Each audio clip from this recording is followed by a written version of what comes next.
हैदराबाद से अफसोसनाक खबर आई है। पीपल्स पार्टी के मुकामी रहनुमा जुल्फिकार शाह उर्फ कामिल शाह को मुसल्लह अफराद ने फायरिंग करके कत्ल कर दिया। पुलिस ने बताया है कि पीपी रहनुमा अपने काम के बाद घर जा रहे थे। इसी दौरान रास्ते में उनकी गाड़ी पर नामालूम अफराद ने अंधाधुंध फायरिंग कर दी। फायरिंग के नतीजे में जुल्फिकार शाह उर्फ कामिल शाह शदीद जख्मी हो गए थे। उन्हें तिब्बी इमदाद के लिए अस्पताल मुंतकिल किया जा रहा था, ताहम वो जख्मों की दाव न लाते हुए चल बसे। पुलिस का कहना है कि वाकये की तहकीकात शुरू कर दी गई हैं। मुलजिमान बहुत जल्द पुलिस की गिरफ्त में होंगे।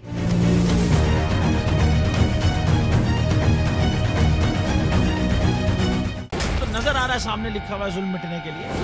दो चीजों से मिटेगा भाई। एक, अदल की कुर्सी पे जो लोग बैठते हैं ना, वो अदल के हिसाब से फैसले करने लगे।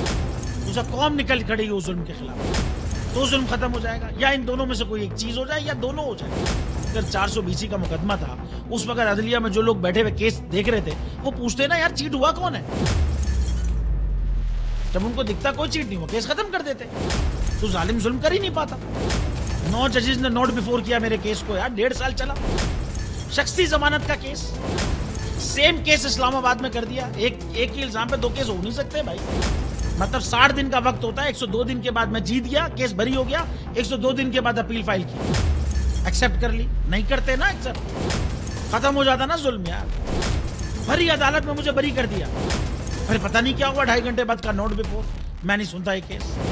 खड़े रहते अपने फैसले, मिट जाता जुल्म। अल्लाह ताला ने बिठाया इस इन कुर्सियों पे इनको यार, ये अल्लाह ताला की तरफ से फैसले कर रहे हैं।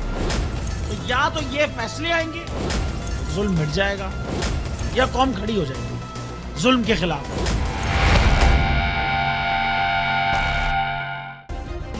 सब्सक्राइब करें और बेल दबाएं ताकि कोई खबर रह न जाए।